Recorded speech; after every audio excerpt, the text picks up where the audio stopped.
Dear students, ഈ വീഡിയോയിൽ നമ്മൾ ഡിസ്കസ് ചെയ്യുന്നത് കോസ്റ്റ് അക്കൗണ്ടിംഗിലെ ചാപ്റ്റർ 4.5. ചാപ്റ്ററിന്റെ പേര് വരുന്ന നോക്ക്, ascertainment of cost and preparation of statement of cost and profit. വലിയൊരു പേരാണ് അല്ലേ? ചുരുക്കി പറഞ്ഞാൽ എന്താണ്? Cost sheet. അപ്പൊ ഈ കോസ്റ്റ് ഷീറ്റുമായി ബന്ധപ്പെട്ട കാര്യങ്ങളാണ് ഏത് ചാപ്റ്റർ 4.5 ഡിസ്കസ് ചെയ്യുന്നത്. അപ്പൊ എന്താണ് ഈ കോസ്റ്റ് ഷീറ്റ്? അതിന്റെ ആവശ്യം എന്താ? ഈ statement of cost and profit എന്നുള്ളത് ചുരുക്കി പറയുന്നതാണ് കോസ്റ്റ് ഷീറ്റ് എന്ന്. നമുക്കറിയാം, കോസ്റ്റ് എന്നുള്ളത് മാനേജ്മെന്റിന് പലതരത്തിലുള്ള ഡിസിഷൻ മേക്കിങ്ങിനൊക്കെ ഇമ്പോർട്ടന്റ് ആണ് അല്ലേ? അവർ ബിസിനസിന്റെ കോസ്റ്റ് കൺട്രോൾ ചെയ്യേണ്ടതുണ്ട്, അതുമായി ബന്ധപ്പെട്ട് ഒരുപാട് ഡിസിഷൻസ് എടുക്കേണ്ടതുണ്ട്. അതിനൊക്കെ കോസ്റ്റുമായി ബന്ധപ്പെട്ട ഇൻഫർമേഷൻ വേണം. അത് ഒറ്റമൂടായിട്ട് പറയല്ല ചെയ്യുക അല്ലേ? നമ്മൾ അതിനെന്ത് ചെയ്യും? ടോട്ടൽ കോസ്റ്റിന് അതിന് എലമെന്റ് വൈസ് സാധാരണ രീതി എന്ത് ചെയ്യാറുണ്ട്? ക്ലാസിഫൈ ചെയ്ത് പറയാറുണ്ട്. അതിന് ബേസ്ഡാണ് അനലൈസ് ചെയ്യാറുള്ളത്. സാധാരണ നമ്മൾ പറയാറുള്ളത് എന്താണ്? 3 എലമെന്റ്സ് ആണുള്ളത് കോസ്റ്റിന്. 3 elements of cost: material, labour, expense. നമ്മൾ നാച്ചുറൽ ബേസ് ചെയ്തുകൊണ്ട് കോസ്റ്റ് ക്ലാസിഫൈ ചെയ്യാന്ന് പറഞ്ഞില്ല, തന്നെയാണ് എലമെന്റ് ബേസ് എന്ന് പറയുന്നത് കേട്ടോ. Material, labour and expense. അപ്പൊ എലമെന്റ്സ് ഓഫ് കോസ്റ്റ് ഏതാന്ന് ചോദിച്ചാൽ നമ്മൾ പറയും first one material, second one ഏതാണ്? Labour, third one expenses. Material cost എന്താണെന്ന് ഇനി പറയേണ്ട ആവശ്യമില്ല, കഴിഞ്ഞ വീഡിയോയിൽ നമ്മൾ പറഞ്ഞതാണ് അല്ലെ? ലേബർ കോസ്റ്റ് പറഞ്ഞതാണ്. മറ്റുള്ള എന്ത് എക്സ്പെൻസിനായാലും അതിന് അതർ എക്സ്പെൻസസ് എന്ന കാറ്റഗറി പറയും അല്ലെ?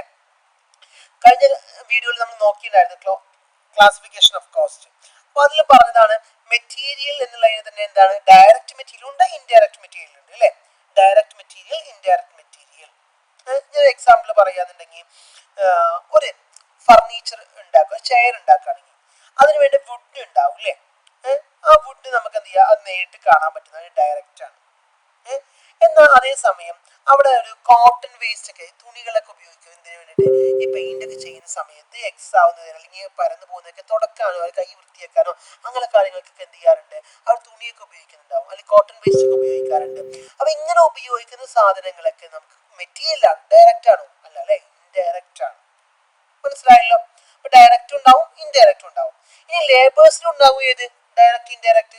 ഒരു കാർപ്പന്റർ ഡയറക്റ്റ് ആയിട്ട് ആ ഒരു ചെയർ ഉണ്ടാക്കുന്നതിൽ വർക്ക് ചെയ്യുന്ന ആളാണെന്ന് വിചാരിച്ചോ, അതെന്താണ്? ഡയറക്റ്റ്, അതിൽ വരുന്ന എംപ്ലോയി ആണ് അല്ലെ? ഡയറക്റ്റ് ലേബർ ആണ്. എന്നാൽ അതേസമയം അവിടെ ഓഫീസിലെ അക്കൗണ്ടന്റ് ഇരിക്കുന്നുണ്ട്, ലേബർ ആണ്. അയാൾ ഈ പ്രൊഡക്റ്റുമായി ഡയറക്റ്റ് റിലേറ്റഡ് ആണോ? അതിലേക്ക് എന്തെങ്കിലും നേരിട്ട് കോൺട്രിബ്യൂട്ട് ചെയ്യുന്നുണ്ടോ? നേരിട്ട് അതിലേക്കൊന്നും അല്ല. അതിന്റെ കണക്കുകളൊക്കെ സൂക്ഷിക്കുന്ന ആരാണ്? അക്കൗണ്ടന്റ് ആണ് അല്ലെ? അപ്പൊ അത് ഇൻഡയറക്റ്റ് ലേബർ ആണ്. ഓക്കെ. അത് എക്സ്പെൻസ്, ഇത് രണ്ടും ഇല്ലാത്ത എക്സ്പെൻസുകൾ ഉണ്ട്, അതിനോട് എന്തുണ്ടാവും? ഡയറക്റ്റും ഇൻഡയറക്റ്റും ഉണ്ടാവും. ഞാൻ നേരത്തെ പറഞ്ഞു, ഈ വുഡ് ഒക്കെ കട്ട് ചെയ്യാൻ വേണ്ടിയിട്ട് ചെയർ ഉണ്ടാക്കുമ്പോൾ അതിന്റെ ആ വുഡ് കട്ട് ചെയ്യാൻ വേണ്ടി മാത്രമായിട്ട് ഒരു മെഷീൻ നമ്മൾ റെന്റിന് എടുക്കുകയാണ്. അപ്പൊ അതിന് റെന്റ് കൊടുക്കണം അല്ലേ? ആ റെന്റ് കൊടുക്കുന്നത് എന്താണ്? ഡയറക്റ്റ് ആണ്. ആ മെഷീന് ആ ചെയറിലേക്ക് മാത്രമായിട്ട് നമുക്ക് പറയാൻ പറ്റുന്നതാണ്. എന്നാൽ അതേസമയം അവിടെ റൂമിന്റെ റെന്റ് കൊടുക്കുകയാണെന്നുണ്ടെങ്കിൽ അതിൽ ഓഫീസ് ഉണ്ട്, അത് മറ്റു പല പ്രൊഡക്റ്റുകൾ ഉണ്ടാക്കുന്നുണ്ടാവും. അപ്പൊ ആ പ്രൊഡക്റ്റിലേക്ക് മാത്രമായിട്ട് ഡയറക്റ്റ് പറയാൻ പറ്റുന്നില്ല. അപ്പൊ ഓഫീസിലെ റെന്റോ മറ്റുള്ള കാര്യങ്ങൾക്ക് എന്താണ്? അവിടെ ഇൻഡയറക്റ്റ് ആണ്. ക്ലിയർ? അപ്പൊ ഇതിലെ എല്ലാം എന്തുണ്ട്? 3 എലമെന്റ്സിലും ഡയറക്റ്റും വരുന്നുണ്ട്, ഇൻഡയറക്റ്റും വരുന്നുണ്ട്. ഇനി ഇതിൽ എന്ത് ചെയ്യുന്ന അറിയോ? ശ്രദ്ധിച്ചു നോക്കണേ. ഈ ക്ലാസിഫിക്കേഷനിൽ ഞാൻ ഇൻഡയറക്റ്റിന് വേണ്ടി മെറ്റീരിയലിലെ ഇൻഡയറക്റ്റിന്റെ പോർഷൻ എടുത്തു, ലേബറിന്റെ ഇൻഡയറക്റ്റിന്റെ പോർഷൻ എടുത്തു, അതുപോലെ മറ്റുള്ള എക്സ്പെൻസ് ഇൻഡയറക്റ്റ്. ഡയറക്റ്റ് ഒക്കെ അവിടെ നിർത്തിയിട്ടോ, ഇൻഡയറക്റ്റ് മാത്രമായിട്ട് എന്ത് ചെയ്യുന്നു? ഒരുമിച്ച് കൊണ്ടുവരാം. മെറ്റീരിയലിന്റെ ഇൻഡയറക്റ്റ് കൊടുന്നു, ലേബറിൽ ഇൻഡയറക്റ്റ് കൊടുന്നു, അതേപോലെ തന്നെ മറ്റുള്ള എക്സ്പെൻസ് ഇൻഡയറക്റ്റ്. അതിന് ഞാൻ പറയുന്ന പേരാണ് ഓവർ ഹെഡ്. അപ്പൊ എല്ലാ ഇൻഡയറക്റ്റ് കോസ്റ്റുകളും എന്താണ്? എല്ലാത്തിനും ഓവർ ഹെഡ് എന്നാ പറയുന്നത്. ഇൻഡയറക്റ്റ് ആണ് ഏത്? Overheads. ഈ ഓവർ ഹെഡ്സ് നോക്കുകയാണെങ്കിൽ ഇൻഡയറക്റ്റ് കോസ്റ്റ് എന്തൊക്കെ ബന്ധപ്പെട്ടതാവാം? പ്രൊഡക്ഷനുമായിട്ട് ബന്ധപ്പെട്ടാവും അല്ലെ? അപ്പൊ അതിന് പ്രൊഡക്ഷൻ ഓവർ ഹെഡ് അല്ലെങ്കിൽ വർക്ക് ഓവർ ഹെഡ്. പ്രൊഡക്ഷനുമായി ബന്ധപ്പെട്ട് വരുന്നത് ഡയറക്റ്റ് അല്ല, ഇൻഡയറക്റ്റ് ആണ്. പ്രൊഡക്ഷനുമായിട്ട് ബന്ധപ്പെട്ട് വരുന്നതാണ്. അങ്ങനെയാണെങ്കിൽ ഇൻഡയറക്റ്റ് ഓവർ ഹെഡ്. എന്നാൽ ഓഫീസുമായി ബന്ധപ്പെട്ട് മാനേജ്മെന്റുമായിട്ട് ബന്ധപ്പെട്ട് വരികയാണെങ്കിൽ നമ്മൾ എന്ത് പറയും? അഡ്മിനിസ്ട്രേഷൻ ഓവർ ഹെഡ് എന്ന് പറയാൻ പറ്റും. ഓക്കെ. ഇനി സെയിൽസുമായി ബന്ധപ്പെട്ടാണെങ്കിൽ സെല്ലിംഗ് ഓവർ ഹെഡ്, ഡിസ്ട്രിബ്യൂഷനുമായി ബന്ധപ്പെട്ടാണെങ്കിൽ ഡിസ്ട്രിബ്യൂഷൻ ഓവർ ഹെഡ്.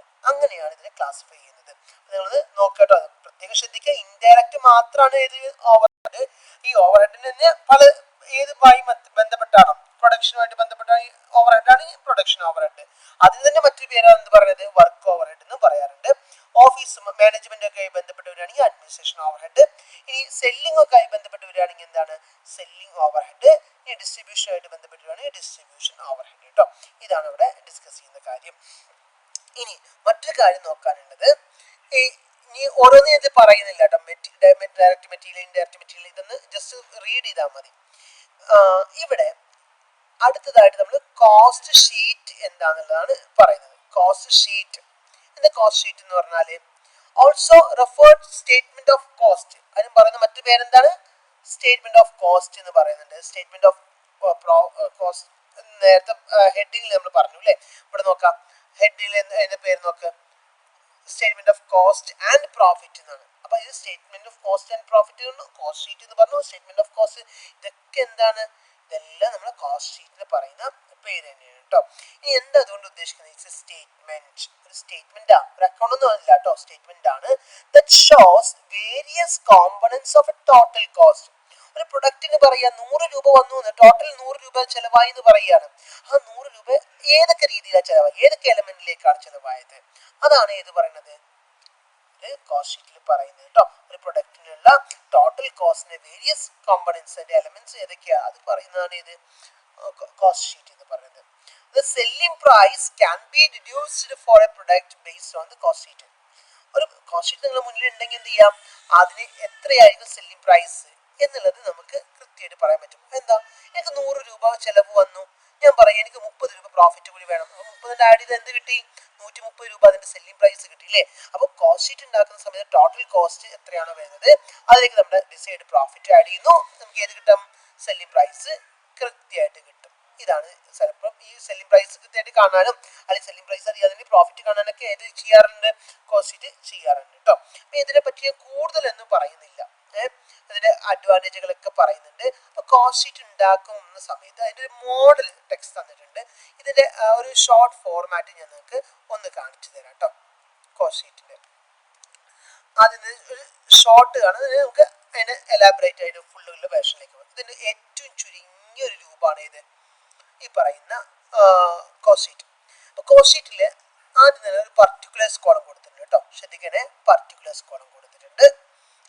പിന്നെ ഏതാണ്, ഒരു ഇന്നർ കോളം ഞാൻ കൊടുത്തു, ഒരു ഔട്ടർ കോളം എമൗണ്ടിന്. ഇന്നർ കോളം ഉണ്ട്, ഔട്ടർ കോളം ഉണ്ട്. നിങ്ങൾക്ക് കാണാൻ പറ്റുന്നുണ്ടാവില്ല, റീഡബിൾ ആയിരിക്കും എന്ന് വിചാരിക്കും. ഒന്നും കൂടി സൂം ചെയ്ത് വെക്കാം.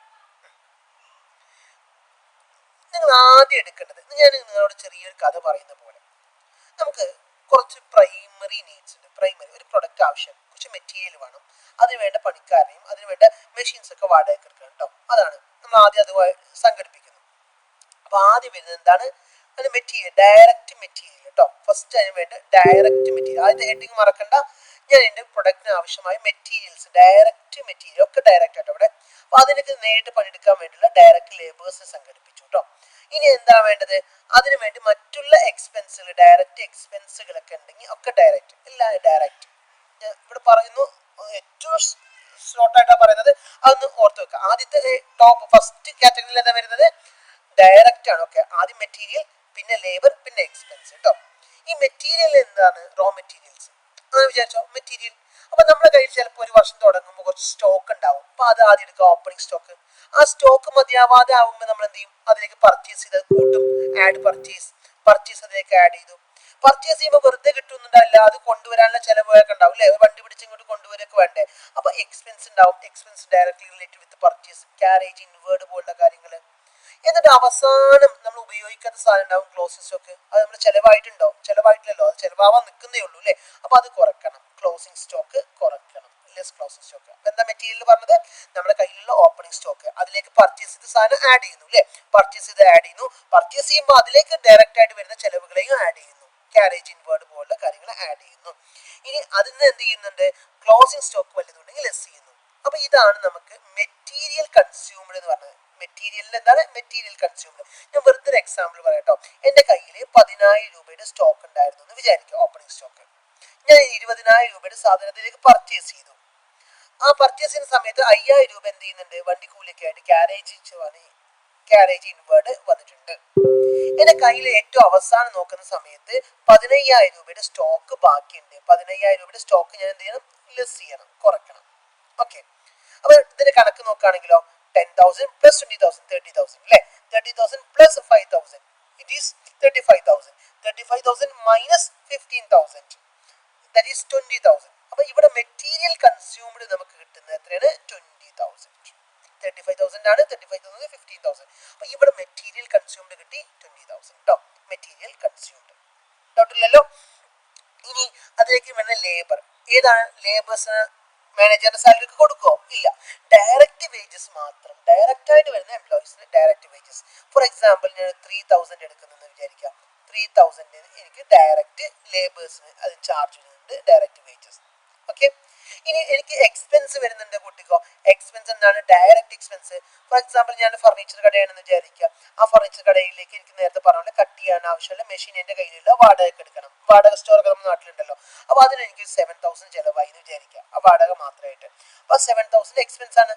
റെന്റ് ഓഫ് ഹയർഡ് മെഷീൻ അല്ലെങ്കിൽ മെഷീൻ അല്ലേ. സോ 7,000 ഞാൻ അതിലേക്ക് ആഡ് ചെയ്തു. ഇപ്പൊ എനിക്ക് 3 കാര്യങ്ങൾ കിട്ടി. ഏതൊക്കെയാണ്? ഡയറക്റ്റ് ആണ്, എല്ലാം ഓർക്കുന്നത്. Direct material, direct labour, direct expense. 3 കൂടി ആഡ് ചെയ്തപ്പോൾ എനിക്ക് എത്ര കിട്ടി? 30,000 അല്ലെ.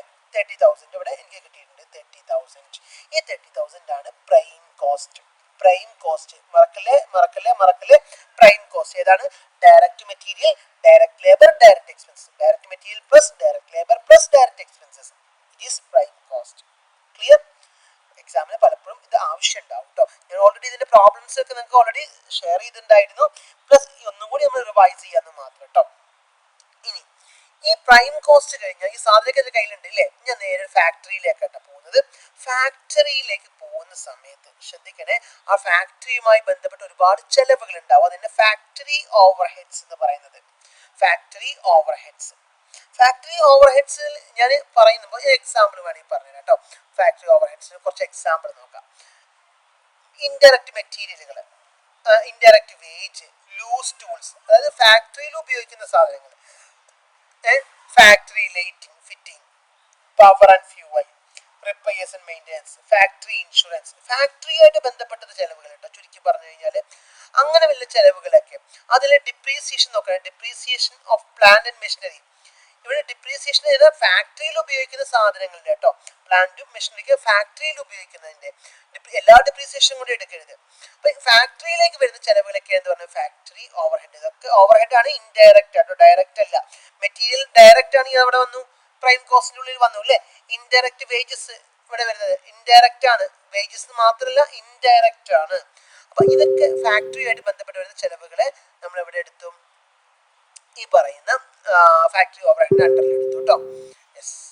ദെൻ നെക്സ്റ്റ് നോക്കാം. അപ്പൊ ഫാക്ടറി ഓവർ ഹെഡ് കഴിഞ്ഞാൽ നമ്മൾ അവിടെ നിങ്ങൾ എപ്പോഴും നോക്കാം. ഫാക്ടറി ഓവർ ഹെഡ് കഴിഞ്ഞാൽ എന്ത് ചെയ്യണം? അവിടെ നിങ്ങൾ ഫാക്ടറിയുടെ ഉള്ളിൽ കാണുന്ന കാഴ്ച കണ്ടത് ആലോചിച്ച് നോക്കുക. ഫാക്ടറിയിലൊക്കെ പണി നടക്കുന്ന സാധനങ്ങൾ അല്ലെ. പണി നടന്നത് ഫുള്ള് കംപ്ലീറ്റ് ആയ ഫാക്ടറി വെക്കില്ല, അത് ഷോപ്പ് കൊണ്ടുപോയി വെക്കുക ചെയ്യാം. അപ്പൊ അവിടെ നമുക്ക് സ്റ്റോക്ക് ഉണ്ടാവും. ഏതാണ്? Opening stock of work in progress. Work in progress പണി നടക്കുക അല്ലെ. അപ്പൊ അതിന് ഓപ്പണിംഗ് സ്റ്റോക്ക് ആഡ് ചെയ്യുക, ക്ലോസിംഗ് സ്റ്റോക്ക് ലെസ് ചെയ്യുക. വർക്ക് ഇൻ പ്രോഗ്രസിന്റെ എന്ത് ചെയ്യുക? ഓപ്പണിംഗ് സ്റ്റോക്ക് ആഡ് ചെയ്യുക, ക്ലോസിംഗ് സ്റ്റോക്ക് ലെസ് ചെയ്യുക. ഞാൻ ഇവിടെ എക്സാമ്പിൾ നിങ്ങൾക്ക് പറഞ്ഞു തരാം കേട്ടോ. എങ്ങനെ എനിക്ക് മൊത്തത്തിലുള്ള ഈ ഫാക്ടറിയുടെ റെന്റും ലൈറ്റിങ്ങും ഡിപ്രീസിയേഷൻ എല്ലാം കൂടി എനിക്കൊരു 20,000 രൂപ ചെലവായി എന്ന് വിചാരിക്കാം. ഫാക്ടറിയുടെ മൊത്തം ചെലവ് 20,000 രൂപ ചെലവായി. എന്റെ കയ്യിൽ ഓപ്പണിംഗ് സ്റ്റോക്ക് ഉണ്ടായിരുന്നത് ഒരു 15,000 രൂപയുടെ ഓപ്പണിംഗ് സ്റ്റോക്ക് ഉണ്ടായിരുന്നു കേട്ടോ. 15,000 രൂപയുടെ ഓപ്പണിംഗ് സ്റ്റോക്ക് ഉണ്ടായിരുന്നു. ക്ലോസിംഗ് സ്റ്റോക്ക് ഉണ്ടായിരുന്നത് 5,000 രൂപ. ഏതിന്റെ? Work in progress. ഇത് ഒരിക്കലും നിങ്ങൾ നേരത്തെ opening stock of raw material എന്നുള്ളതുണ്ടോ അത് വിചാരിക്കരുത് കേട്ടോ. ഇവിടെ റോ മെറ്റീരിയൽ ആണ് ഓപ്പണിംഗ് സ്റ്റോക്ക് പറയുന്നത്. ഇവിടെ എന്താണ്? വർക്ക് ഇൻ പ്രോഗ്രസ് ആണ്. അതെന്താ പിന്നീട് കുറച്ച് കഴിഞ്ഞ് പറഞ്ഞു കേട്ടോ. അപ്പൊ ഇവിടെ നമുക്ക് നോക്കാം. ഇപ്പൊ കണക്ക് എന്തായി? നേരത്തെ ഒരു 30,000 കിട്ടിയിട്ടുണ്ടായിരുന്നു അല്ലെ. അതിലേക്ക് 20,000 ആഡ് ചെയ്തു, 50,000 ആയി. വീണ്ടും ആഡ് ചെയ്തു എത്ര? 15,000, 65,000 ആയി അല്ലെ. 65,000 5,000 ലെസ് ചെയ്തു. അപ്പൊ എനിക്ക് എത്ര കിട്ടി? 60,000. ഈ 60,000 നമ്മൾ പഠിക്കുന്ന പേരാണ് ഫാക്ടറി കോസ്റ്റ് അല്ലെങ്കിൽ വർക്ക് കോസ്റ്റ്. ഫാക്ടറി കോസ്റ്റ് അല്ലെങ്കിൽ വർക്ക് കോസ്റ്റ് എന്ന് പറയുന്നത്. Factory cost or work cost കേട്ടോ. ഇനി ഫാക്ടറിയിൽ നിന്ന് ഇറങ്ങിയിട്ട് തൊട്ടടുത്തൊരു ഓഫീസ് ഉണ്ടെന്ന് വിചാരിക്കാം. അവിടേക്ക് വരിക. മൂന്നാമതായിട്ട് ആദ്യം ഞാൻ നേരത്തെ ഒന്നുകൂടി റിപ്പീറ്റ് ചെയ്യുക. ആദ്യം മാർക്കറ്റിൽ പോയിട്ട് ഡയറക്റ്റ് ആയിട്ടുള്ള കാര്യങ്ങൾ അല്ലെ, മെറ്റീരിയലും ലേബറും എക്സ്പെൻസും ഒക്കെ നോക്കി പ്രൈം കോസ്റ്റ് കിട്ടി. ഇനി നേരെ ഫാക്ടറിയിലേക്കാണ് പോയത്. ഫാക്ടറിയിൽ നോക്കുന്ന സമയത്ത് ഫാക്ടറിയുടെ ചെലവുകളൊക്കെ എടുത്തു. പ്ലസ് എന്ത് ചെയ്തു? ഫാക്ടറിയിൽ സ്റ്റോക്ക്, അതെന്താണ്? വർക്ക് ഇൻ പ്രോഗ്രസിന്റെ സ്റ്റോക്ക് ആണ്. വർക്ക് ഇൻ പ്രോഗ്രസിന്റെ സ്റ്റോക്ക് ഒക്കെ അതിലേക്ക് ആഡ് ചെയ്തു അല്ലെ. ആഡ് ചെയ്തു, ഓപ്പണിംഗ് സ്റ്റോക്ക് ആഡ് ചെയ്തു, ക്ലോസിംഗ് സ്റ്റോക്ക് ലെസ് ചെയ്തു. അപ്പൊ എനിക്ക് ഫാക്ടറി കോസ്റ്റിന് വർക്ക് കോസ്റ്റ് കിട്ടി. ആദ്യത്തെ എലമെന്റ് ഏതായിരുന്നു? Prime cost. രണ്ടാമത്തെ എലമെന്റ് ഏതാണ്? ഫാക്ടറി കോസ്റ്റ് അല്ലെങ്കിൽ വർക്ക് കോസ്റ്റ്. രണ്ട് രീതിയിലും പറയും കേട്ടോ. ഇനി അത് കഴിഞ്ഞാൽ അടുത്ത ഓഫീസ് ചെലവുകൾ ഉണ്ടാവും. എന്ത് ഓഫീസ് ചെലവ്? Office and administration over head അല്ലേ. അപ്പോൾ അത് നോക്കാം എന്തൊക്കെയാണ് ഓഫീസ് ആൻഡ് അഡ്മിനിസ്ട്രേഷൻ. ഓഫീസിന് റെന്റ് വരുന്നത്, ഓഫീസിന് റെന്റ് വരാം, ആ ഓഫീസിലെ സ്റ്റാഫുകളുടെ സാലറി വരാം, ഇൻഷുറൻസ് ഓഫ് ഓഫീസ് ആവാം, ടെലിഫോൺ ആൻഡ് പോസ്റ്റേജ് ആവാം, അല്ലെങ്കിൽ പ്രിന്റിംഗ് ആൻഡ് സ്റ്റേഷനറി ആവാം, legal expense, accounting and auditing fee, bank charges, sundry expenses, depreciation of furniture and equipments. ഇത് എവിടുത്തെ ഫർണിച്ചറാണ്? ഫാക്ടറിയിലാണോ? അല്ല, ഓഫീസിൽ കേട്ടോ. ഓഫീസിൽ വരുന്ന ഫർണിച്ചർ എക്യുപ്മെന്റ്സ് അങ്ങനെയുള്ള ഡിപ്രീസിയേഷൻ, ഇതൊക്കെ ഏതാണ്? Office and administration over. ഓഫീസുമായി ബന്ധപ്പെട്ട ചെലവുകൾ, ഇൻഡയറക്റ്റ് കോസ്റ്റുകൾ. അപ്പൊ ഇത് നമ്മൾ എടുത്തു.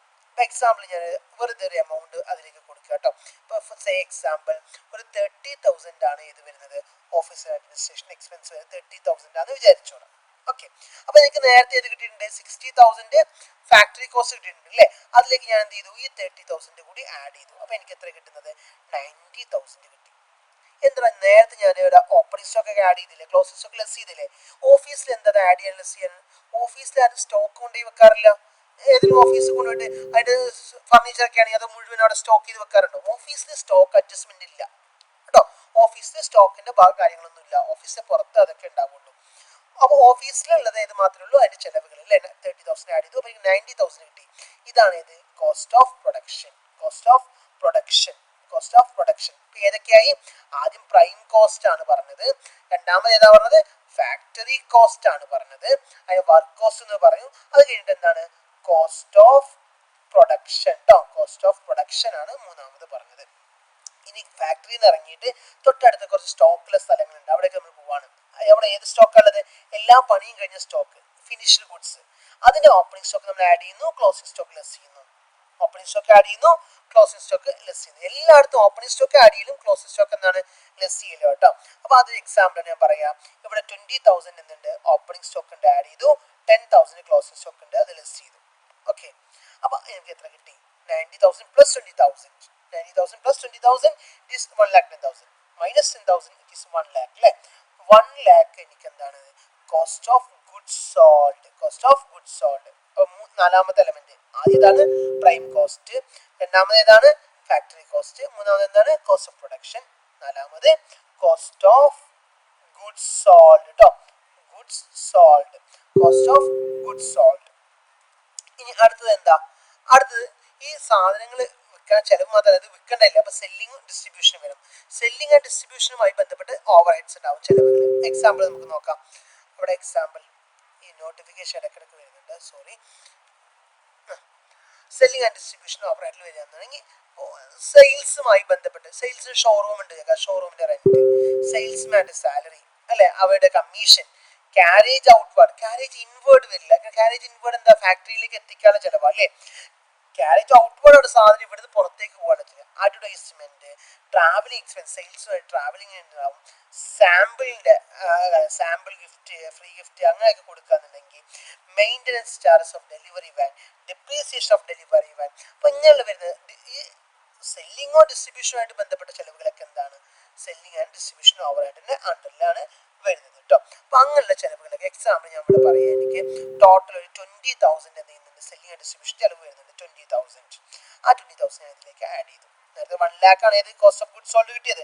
അതിൽ കൂടെ ഏത് കൂടി? Selling and distribution over head കൂടി. അപ്പൊ എനിക്ക് എന്ത് കിട്ടി? കോസ്റ്റ് ഓഫ് സെയിൽസ് കിട്ടി. കോസ്റ്റ് ഓഫ് സെയിൽസ് അല്ലെങ്കിൽ ടോട്ടൽ കോസ്റ്റ്